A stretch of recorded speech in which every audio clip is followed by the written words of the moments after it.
Seni visual tak susah, tapi pada masa yang sama tak mudah. Jadi kena usaha sebab kejayaan takkan jatuh daripada langit ketujuh pun.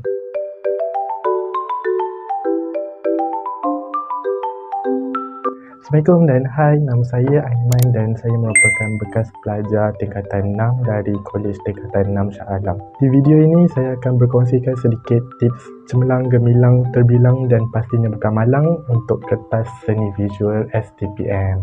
Saya berharap supaya video ini dapat memberikan sedikit manfaat kepada pelajar-pelajar terutamanya yang mengambil mata pelajaran seni visual di peringkat STPM.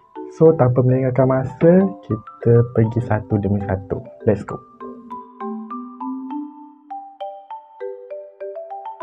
Semester 1, 970 Palang 1 Seni Visual. Sedikit perkongsian untuk semester 1 ni, kita akan belajar tentang teori dan kebanyakannya konsep-konsep dalam seni visual yang sebenarnya kita dah belajar waktu di tingkatan lagi.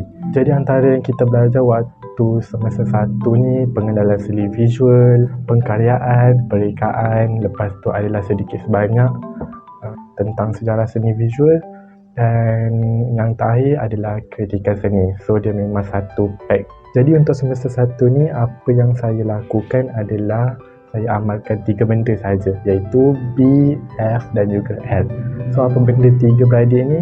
B adalah untuk baca, F faham dan L adalah latihan. Jadi 3 beradik ni memang dia tak ke mana-mana dan dia juga boleh digunakan untuk subjek-subjek lain. Jadi untuk baca, kita kena baca buku lah. So buku yang kita guna tu adalah kitab suci kita waktu semester 1. Kalau saya guna yang Acerhead seni visual untuk yang 3 sem, tapi kita pakai sem 1 saja. Bila kita dah baca, kita kena buat nota.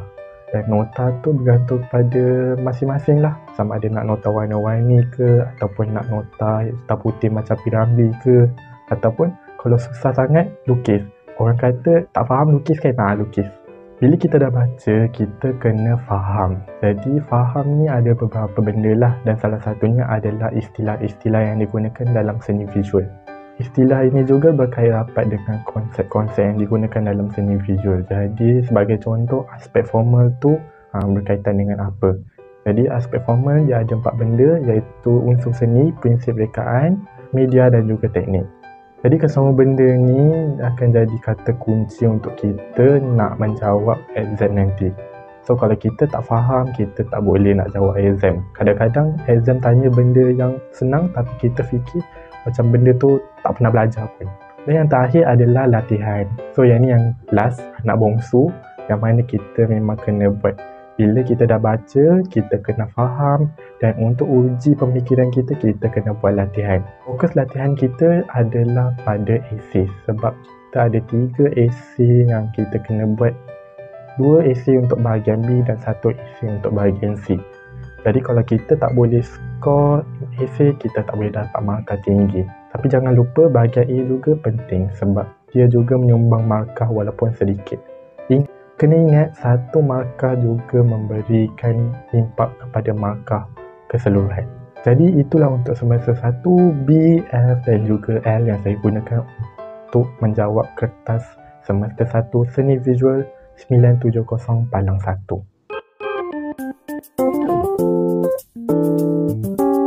Okey, semester 2 dia melibatkan ujian melukis. Jadi nak tak nak memang kena belajar melukis bagi mereka yang tak reti melukis atau mungkin mereka yang lemah dalam melukis. Jadi apa yang boleh saya sarankan adalah satu saja, iaitu rajin. Rajin buat apa? Rajin melukis, rajin tanya cikgu, rajin buat kerja, rajin melukis, rajin melukis. Melukis tu memang banyak kali. Sebabnya apa? Nak dapatkan hasil yang terbaik tu mengambil masa yang sangat lama. Jadi nak tak nak kena berlatih daripada awal semester sampailah ke habis semester, sebab kemahiran ni juga akan digunakan untuk semester 3 nanti. Jadi latihan-latihan tu boleh letak dalam satu buku folio macam ni. Ni yang saya gunakan waktu di sekolah, dan memang setiap pelajar tu akan ada satu folio, dan folio ini juga boleh digunakan untuk interview di universiti nanti. Jadi memang tak ada apa-apa sangat untuk semester 2 ni, cuma nak ingatkan bahawa setiap orang tu ada kemahiran yang berbeza. Diorang ada identiti diorang sendiri dan setiap lukisan tu berbeza mengikut pandangan orang. Jadi kalau boleh, elakkan daripada membandingkan diri anda dengan orang lain. Sebab setiap orang ada level yang berbeza-beza. Jadi macam saya sendiri, lukisan saya biasa-biasa je. Ada yang lagi power daripada saya. Tapi benda itu sepatutnya menjadi pembakar semangat kepada student untuk terus berlatih. Kita nak bersaing secara sihat, kira macam tu lah. Jadi teruskan berusaha, rajin buat kerja, rajin melukis. Setiap masa tu kalau boleh seminggu, buatlah dalam 2 atau 3 lukisan macam tu. Sebab memang satu lukisan akan ambil masa yang lama. Itu benda yang tak boleh dielakkan lah. Tapi yang penting adalah terus usaha. Jangan menyerah kalah, jangan nak berungut banyak-banyak. Yang penting tangan tu sentiasa bergerak. Sebab nak melentur tangan tu biar jadi lembut. Jadi itulah untuk semester 2, memang kena rajin melukis, rajin buat kerja. Dan selalu tanya cikgu untuk dapatkan panduan dan tips macam mana nak melukis. Sebab mungkin cikgu boleh tolong untuk memperbaiki kemahiran kita untuk melukis dengan lebih cantik lagi.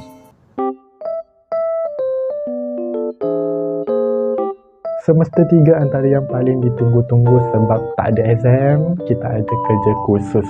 Dan kerja kursus ni memang sangat-sangat menarik. Dan ada banyak benda yang kena korang ingat waktu kerja kursus. Ada 5 benda yang korang kena tahu waktu kerja kursus seni visual semester 3. Proposal, folio, produk akhir, pembentangan atau viva dan juga pameran akhir. Jadi 5 benda ni memang setiap satu tu penting dan semua kena selesaikan dalam masa semester 3. Untuk kerja kursus seni visual ini, tolong fokus kepada folio seni visual sebab dia memberi markah yang banyak untuk kerja kursus ni. Jadi beberapa tips yang saya boleh kongsikan untuk semester 3 ni adalah yang pertama, pastikan buat kajian terlebih dahulu terhadap tajuk yang dibagi. Tajuk-tajuk yang dibagi tu kena check sama ada kita boleh buat ataupun tidak, ataupun ada idea tak kita nak buat soalan tersebut.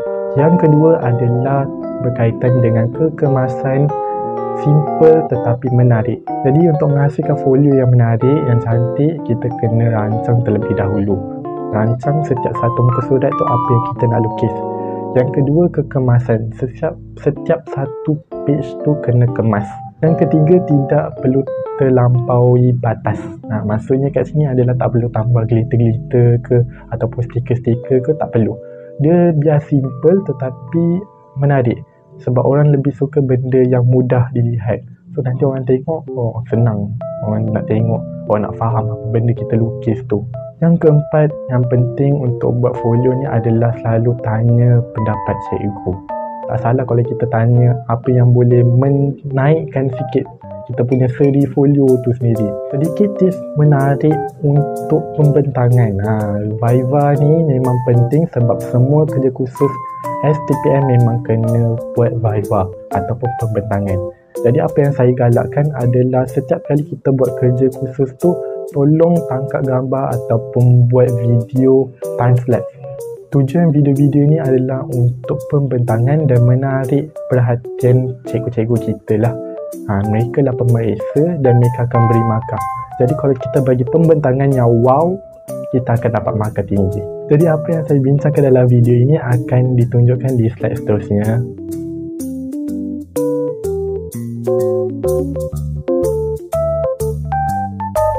Itu saja daripada saya. All the best untuk student STPM Seni Visual.